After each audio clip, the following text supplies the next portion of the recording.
another thing that came into the news today was our favorite person, Tate. Oh, and look, Elon Musk. They're all on there. They're all on there together. Yay! Oh no! Help! Ben Shapiro is a right-wing pundit. He's all about being a conservative. He's a conservative. Pretty sure he's pretty openly. He's Jew. He's a Jewish man. Yes, he is. Don't love most of what comes out of his mouth. Today, I might take that back. Wow, I mean, most of what comes out of his mouth, I don't like. This, I can get with maybe what's going on. He does not have nice things to say about Andrew Tate, and also Andrew Tate thinks that he can be Britain's Britain's new prime minister. So we'll watch a wee bit of this to give some context about what I'm on about. Positively to post about him. And that also, notably coming after Tate has suggested he has political ambitions, running a poll asking, should I enter politics and run for Prime Minister of the UK? And even though that's not quite how electing a PM works over there, the option, yes, Save Britain, spelled incorrectly, did win. And while with that, that post wasn't taken too seriously by non-supporters, that it wasn't covered by tons of mainstream outlets, just today you did have The Guardian publishing an opinion piece saying that while his efforts look like a publicity stunt, it's important not to write off Tate's political ambitions as meaningless attention seek, adding it's highly unlikely Tate will ever be prime minister, sure, but trolls like him already have an oversized role in politics and their influence seems only to be growing. Which then brings us to people in conservative media who are taking Tate's influence seriously and they're now pushing back against the right's decision to embrace it. With, for example, Ben Shapiro yesterday posting a video titled, "The Right Should Dump Andrew Tate," with Shapiro there listing out the trafficking and assault allegations that have been made against Tate and arguing against the conservative platforming that he's received thus far. With him saying that he has no problem with conservative hosts interviewing Andrew Tate, saying there's nothing wrong with that in theory, but in practice, no one is asking him the right questions. He rips off thousands of people with his scam hustlers university. He preaches the virtue of treating women in a way you would never, ever... Wait, so I think we've had this discussion before. Is interviewing someone not also platforming them? Well, yeah, I mean, that's the thing is that you kind of have to take a little bit of critical analysis, I think, at times. There are some times where a conversation, when you weigh up the pros and cons, when you weigh up what it might be about, when you weigh up maybe platforms, whether it's actually going to reach who it might need to reach, they can be considered. I do think there is sometimes room where those things can be considered. But, I mean, let's be honest, those right-wing guys have just been taking the fucking piss. But this is the thing with Joe Rogan, for example. Joe Rogan, sure, he's had people on both sides of the thing. Lex Fridman famously is exactly the same. He claims that he's in the middle and he talks to everyone, which has its own issues. And he tries, well, I mean, you can't be truly center, but you can interview people on either side, but I don't think you can ever be truly center, which he claims to be. Oh, yeah. I don't mind the guy though; he's kind of interesting. But I feel like that's half the problem with what happened with Trump, right? Is that we platformed him so much that he was able to get into people's minds because it was 24/7 Trump drama, Trump rhetoric, and it did start to I don't know. Oh yeah, no, and gel with people. That's where you do have to be a bit careful. But I mean, I'll be honest, I just think it's ironic that Ben Shapiro, of all people, is trying to criticize Andrew Tate for the way he treats women. When this man seems to think that he's on the far better side. So I mean, this is a man who doesn't think his wife's vagina should get wet. I'm sorry that you don't know how sex works, my guy. If she's not into it then. And then you got some other problems, bro. Fucking hell. Well, let's see what he has to say about the way that Andrew Tate treats him. Allowed with his scam in theory, but in practice, no one is asking him the right questions. He rips off thousands of people with his scam hustlers university. He preaches the virtue of treating women in a way you would never, ever allow anyone to treat your wife or your daughter. No one is saying you can't have Andrew Tate on your show. It's a free country. You should do what you want. What I'm saying is that if you say you're conservative and then you have someone who truly is disgusting on, and you proceed to tout them, praise them, nod along to everything they say, cheer them, You're doing more than platforming. Or you have Shapiro saying there's a line between having a conversation with someone and becoming a means to spread their propaganda, with him then further arguing that Tate's persona, it doesn't even actually fall in line with conservative ideas, saying that even though Tate is seen as a champion of masculinity Has good iterations, and it also has really, really ugly iterations. And the iteration that Andrew Tate pushes is not a responsible masculinity. with him then adding that just because someone is anti-left, that doesn't make them a sustainable conservative figurehead. And this, as Shapiro noted himself, that he is not the only conservative to call Tate out. And actually, if you go to his comments, you have I'll stop it there. But the thing that I came out of this with, especially just Ben Shapiro himself, is that he and probably a lot of people on the right seem to have a very narrow view, and they're like purists and very dogmatic about their labels, right? He's like, I'm a conservative. This is what true conservative values are. And you have to stick within this box of conservatism. And if you go anywhere either side of it, you're no longer a conservative. You know, you're conservative-ish. You have conservative views, but you are not a conservative, right? Oh yeah. No, Whereas they're I very think- inflexible, but they also use it to their Yes. advantage, because this is only when it works for their narrative at the time, because they also completely flout those rules when it doesn't apply to them. So, like, And the yeah, other do thing it. the other thing I came away with, and because he's talking about actually no, that's never mind. I was going to say something about being anti-left, but I can't remember what I was going to say. Yeah. What did you think, Magenta? Any thoughts on that? I mean, I just think Is he now it's a just slightly better guy because he doesn't like Tate? no, that he's just someone who's now. Well, that's the thing.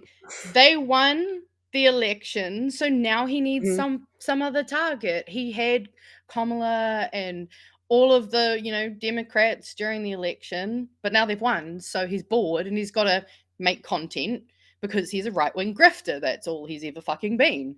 So Yeah, that's a now good he's point. just moved to Tate, because now he can start doing that thing that a lot of conservatives, and actually, no, I'm not even going to say conservatives, because lefties are fucking terrible for it too.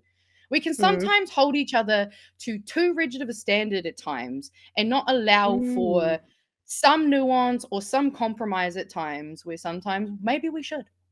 And that being said, that can be a difficult Yeah. conversation to have. And, it can be difficult to try to synthesize what is a good compromise.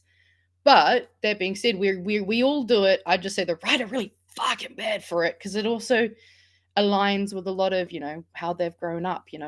A lot of religious practices, especially monotheistic religious practices, have a lot more of that kind of thing of you're told what you are told and you believe that, and if anything goes outside of that, then we can start picking and choosing how, like just the way that the Bible has been abused and used to be like, oh well, we're just going to take these bits and use them against these people because we don't like them, but then we're also not going to uphold the good parts as well.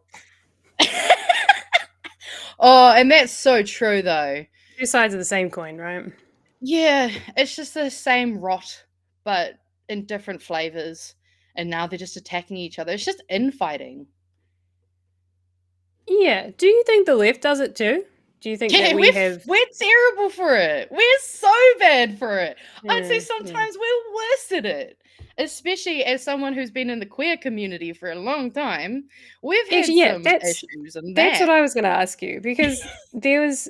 So I guess what it comes back to is like the whole angry feminist thing, right?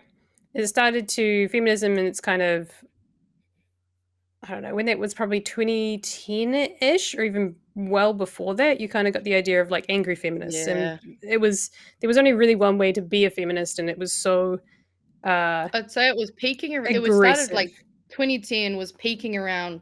I'd even say 2017, 2018. It was still And quite predominant. yeah, and I think that pushed a lot of people out because they were like, I don't want to be associated with all this angry feminist BS. And I totally agree with what you're saying, like equality for women, but for all people, I guess. But I don't exactly like the way that you're going about it. And I feel like the experience that I had probably through that same period of like, I guess, the Tumblr period, was that a lot of the LGBT community found a space in which they were all kind of emboldened by each other and were able to discuss these things at a free space. And then that got really toxic because people were like, no, these are the pronouns you can use. No, these are the pronouns you can use. That's No, why I I'm stayed a away. I'm a pansexual. No, I'm a demisexual. There's a difference. Like you can be this and that. And it became really like the bi-pan rhetoric. I'll be honest, I was a sucker to it at one point in my life because I too have been problematic in the past. You know? But it was one of those things as well of like, oh, I finally found my people and we have a voice. Let's rise up and say something. But then it became so siloed within itself that it was, I think, and people like myself who were like on the fringes of it are like, oh yeah, I understand what the sentiment is, but I don't understand what's going on and I can't help you because it's not clear in my mind. It's because they're not having an actual conversation. They're having an argument.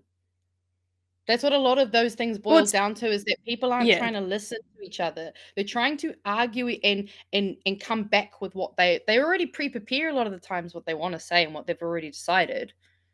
They're just waiting for the person to reply to their comment so that they can just keep, piling into what they were already planning to say. I think a lot of the time it's because a lot of these conversations haven't been had in ways that have allowed for, a bit of, oh, okay, I don't quite understand. Can you please help me understand your perspective? Most people are often just so stuck in their own perspective that, there can be miscommunications. There can be just a lot of, I just see it happen in so many communities. It's not even like, the queer community. I see it happen in the Māori community. We have a lot of fucking issues as well in times, especially growing up when I was younger. Like there was a lot, it's changed a lot now, but when I was younger, being as pale as I am, I often got told, well, you're not Māori, blah, blah, blah. Like there was heaps of that stuff. It happens because humans just have this thing where we like to create our little groups. And then because it makes us feel stronger in our community, we often like to try to like fight with each other. And then like we keep having to find new people to fight with. And then we start running out. So we start getting closer and closer. Like, in terms of like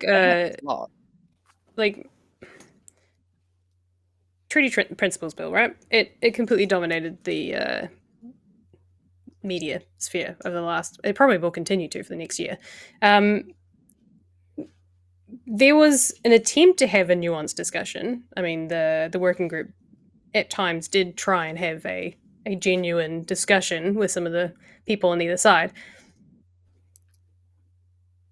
Is it one of those things that there was no understanding in between?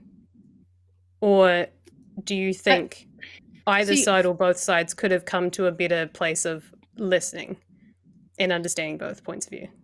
I mean, or do you think there really is only one right point of view in that discussion? See, I think the thing is there is definitely an aspect where, okay, so like let's just really reduce it down to left and right because it just makes my life easier. I think the left, definitely, we have some stuff that, it's hard. We have a difficult position where a lot of the time we're actually just kind of fighting for some really common sense, human focused things. So we can get quite upset when we have to bash our heads against brick walls trying to ask for basic humanity. And I think that unfortunately can sometimes make us unwilling to listen at times. So yes, that is definitely some problems we have. And we have our infighting, we have our gatekeeping. We also haven't, as a, more left side, really come together and kind of decided how we might compromise our different wants. We don't have a coherent, like a fully coherent vision yet, really. But then I think the problem for me was I don't know if the right were ever willing to listen. I don't know if they were ever willing to compromise with us. So that's where I'm not sure, because I personally feel like with a lot of the things that, because it's very staunch black and white thinking of no, it has to be this conservative or whatever, and half the time they don't even know as well. They're black and white on their own thing, but as a whole they're a fucking mess too. So yeah, it's a lot of messiness. It's a lot of people not really being able to figure out ways to have conversations, and it's also people having different ideals. I mean, when you have to pick profit over people and people pick profit, Like, I don't know. I personally will always think that the person who picks profit is in the wrong. So I guess in some ways I do think that maybe there's a slightly more right side. I just, yeah, it's nuanced. I think the issue with something like the Treaty Principles Bill is that it came from one person's ideological view of how things should be, and it was pushed by one party's ideological views of how the country should be run. And their 8% votes had far too much influence on the way that the country is run. And something like the treaty is founding. It's a document that has an influence on everything that happens in this country. And that's, I think, where it was wrong for him to even David, to even come up with it because it's such a nuanced thing and so pivotal. It really should come from the people that know best to have those nuanced discussions. Like, or even if it doesn't come from us, it was supposed to be decided together, right? You got two signatories. At the end of the day, it doesn't matter. If you say, okay, let's pretend that David and ACT Party are representing the crown, because let's be real, we might as well be. Because then where was the other signatory when they made that bill? End of story. Doesn't matter. That other signatory was not included, so therefore we shouldn't have had that bill start to begin with. Yeah. Like, if you want to do that bill, do it with your signatory, or don't do it at all. Yeah. No, I think that pretty much sums it up, I think, is that there was no sides to that debate because the debate should not have happened in the first place. The bill should never have been drafted in the first place because it wasn't drafted on the correct terms. Mm-hmm. And the whole point of the things like the Waitangi Tribunal, the courts, the judicial system in general, lawmakers, the reason that they all come together to make and to interpret Te Tiriti is because it is nuanced. It's all nuanced. It's not a here are some things that we've defined, vote on it, and that's forever how we're going to move forward. It's a constant thing of nuance and discussion. And and I mean, to be fair, like, even when it comes to the tribunal, if we want to have a real conversation, maybe we should actually have a conversation about giving the tribunal the powers it actually should have. Because at this point, it's still tokenistic. And yes, it's better than fucking nothing. And I'm thankful that we have it. But at the end of the day, it is not serving what it should be serving. And when you go back into the history of like the Waitangi Tribunal and the way that they actually even set up, Māori land court stuff, the way they actually they purposely made it prohibitive for Māori because you had to physically be at the land court.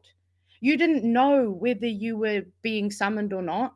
And imagine living, potentially in Wellington, you've got to go to, say, Auckland kind of distance. What if you don't have a car back then? Because that land court started a long fucking time ago. People would have to literally uproot their lives and go and camp out by the land court for weeks. Because if they missed that date, they missed out. So tell me how that was fair. Like, maybe let's go back to those things and actually make those more fair. And then we can talk about this other stuff. Like, there's no point in talking about the principles of the treaty until we've actually honored it to begin with. Like, it doesn't really matter. Yeah. Oh, that's an interesting discussion. We'll go from Ben Shapiro to the treaty. It's There's always some way to bring it home, right? That's all right. I'd rather not talk about him any longer than I have to. Goblin No, it'd be interesting to see the other part that was talked about in this particular video discussion. Thanks, Philly D. Was talking about how. Oh, if you're interested, there are pictures of what I talked about. There you go. But yeah, but there's a ton of infighting, but I guess it comes down to the fact that they're very siloed in their. Like, I don't ever want to be someone who's dogmatic in my approach to anything, and like, I do have a set of ethics and morals in which I view the world.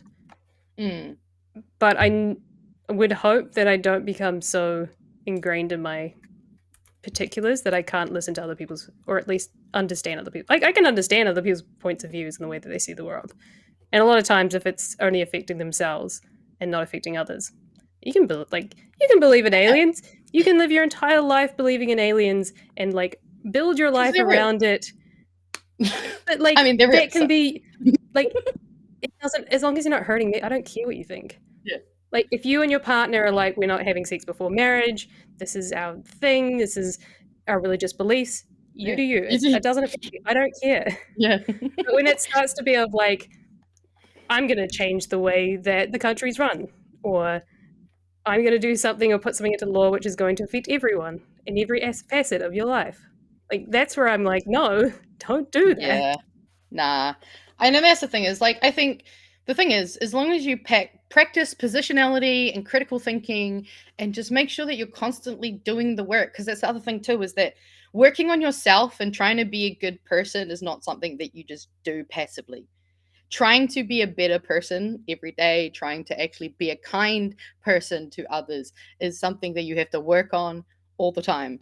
And sometimes we get really bad at it because we get overwhelmed and we need to take a moment. But, like, you can always keep trying again and just going, okay, maybe, maybe I need to work on that. Like, if you catch yourself sometimes, like, sometimes that happens. Yep. Or Call admitting when yourself you've done out. something wrong or said something wrong, or like, I will say things, but I try not to say things in absolutes. That's my way of living, is I don't know. I can't say in absolutes. That's the way I want to do things. Unless it's something I truly believe in, then I will be a little bit more dogmatic about it. But when it comes to facts and There's definitely some interpreting hardline ethics. Hardline ethics, but there's some definitely flexibility everywhere else. Yeah. I'm not going to be like, I am a feminist, and so I am dogmatic in my feminism, and everything is colored by the feminism lens. It's like more like I believe in the ideas of feminism. I believe that there are good things about feminism. I don't necessarily believe that everyone who believes in it and acts upon it does it in good faith. And Oh yeah, I don't people believe can them be 100%. bad feminists. That happens. People can be Just bad like at you anything. can be bad queer people. You can be bad Christians. You can be good Christians. You can be many things. People are not black and white. Nothing is black and white. None of us are a monolith. Crazy.